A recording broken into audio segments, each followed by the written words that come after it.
62वां सर्ग। विश्वामित्र द्वारा सुनहसेठ की रक्षा का सफल प्रयत्न और तपस्या।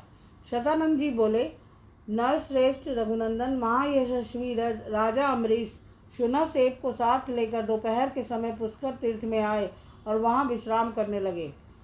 श्री राम जब वे विश्राम करने लगे उस समय महायशस्वी सुनहसेठ ज्येष्ठ पुष्कर में आकर ऋषियों के साथ तपस्या करते हुए अपने मामा विश्वामित्र से मिला। वह अत्यंत आतुर एवं दीन हो रहा था। उसके मुख पर विषाद छा गया था। वह भूख प्यास और परिश्रम से दीन हो मुनि की गोद में गिर पड़ा और इस प्रकार बोला, सौम्य मुनि पुंगव, न मेरे माता हैं न पिता, फिर भाई बंधु कहाँ से हो सकते हैं। मैं असहाय हूँ, अतः आप ही धर्म के द्वारा मेरी रक्षा कीजिए। नरश्रेष्ठ, आप सबके रक्षक और अभीष्ट वस्तु की प्राप्ति कराने वाले हैं। कि राजा अम्बरीश कृतार्थ हो जाएं और मैं भी विकार रहित दीर्घायु होकर सर्वोत्तम तपस्या करके स्वर्ग लोक प्राप्त कर सकूं, ऐसी कृपा कीजिए। धर्मात्मन, आप अपने निर्मल चित्त से मुझ अनाथ के नाथ असहाय के संरक्षक हो जाएं। जैसे पिता अपने पुत्र की रक्षा करता है उसी प्रकार आप मुझे इस पाप मूलक विपत्ति से बचाइए। सुनहसेठ की यह बात सुनकर महातपस्वी विश्वामित्र उसे नाना प्रकार से सांत्वना दे अपने पुत्रों से इस प्रकार बोले, बच्चों, शुभ की अभिलाषा रखने वाले पिता जिस पारलौकिक हित के उद्देश्य से पुत्रों को जन्म देते हैं उसकी पूर्ति का समय आ गया है। पुत्रों, यह बालक मुनि कुमार मुझसे अपनी रक्षा चाहता है। तुम लोग अपना जीवन मात्र देकर इसका प्रिय करो। तुम सब के सब पुण्यात्मा और धर्म परायण हो, अतः राजा के यज्ञ में पशु बनकर अग्निदेव को तृप्ति प्रदान करो। इससे सुनहसेठ सनाथ होगा। राजा का यज्ञ भी बिना किसी विघ्न बाधा के पूर्ण हो जाएगा। देवता भी तृप्त होंगे और तुम्हारे द्वारा मेरी आज्ञा का पालन भी हो जाएगा। नरश्रेष्ठ, विश्वामित्र मुनि का यह वचन सुनकर उनके मधुर छंद आदि पुत्र अभिमान और अवहेलना पूर्वक इस प्रकार बोले, प्रभु, आप अपने बहुत से पुत्रों को त्याग कर दूसरे के एक पुत्र की रक्षा कैसे करते हैं।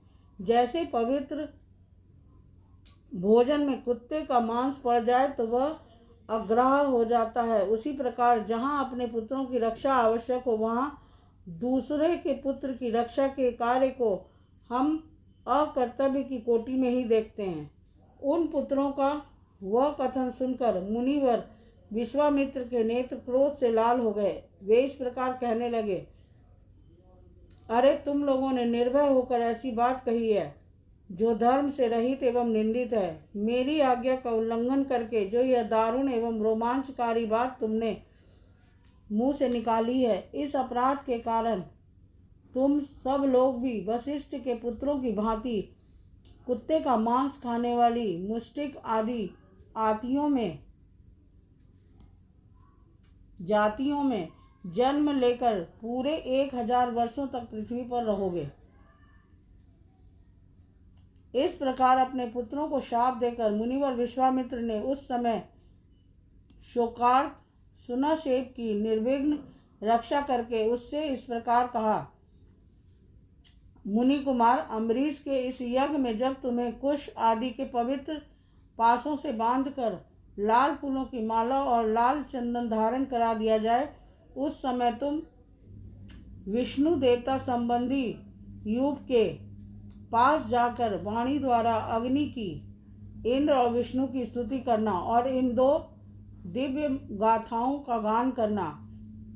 इससे तुम मनोवांछित सिद्धि प्राप्त कर लोगे। सुनहसेठ ने एकाग्रचित होकर उन दोनों गाथाओं को ग्रहण किया और राज सिंह अम्बरीश के पास जाकर उनसे शीघ्रता पूर्वक कहा, राजेंद्र, परम बुद्धिमान राज सिंह, अब हम दोनों शीघ्र चलें। आप यज्ञ की दीक्षा लें और यज्ञ कार्य संपन्न करें। ऋषि कुमार का यह वचन सुनकर राजा अम्बरीश आलस्य छोड़ हर्ष से उत्फुल्ल हो शीघ्रता पूर्वक यज्ञशाला में गए। वहाँ सदस्य की अनुमति ले राजा अम्बरीश ने सुनहसेठ को कुश के पवित्र पास से बांधकर उसे पशु के लक्षण से संपन्न कर दिया और यज्ञ पशु को लाल वस्त्र पहनाकर यूप में बांध दिया।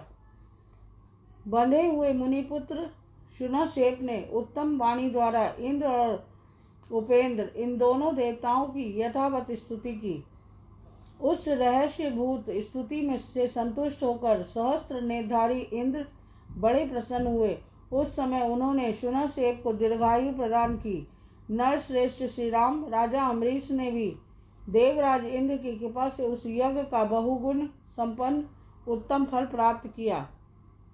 पुरुष प्रवर इसके बाद महातपस्वी धर्मात्मा विश्वामित्र ने भी पुष्कर तीर्थ में पुनः 1000 वर्षों तक तीव्र तपस्या की। इस प्रकार श्री वाल्मीकि निर्मित आर्ध रामायण आदि काव्य के बालकांड में 62वां सर्ग पूरा हुआ। बोल सियापति रामचंद्र की जय।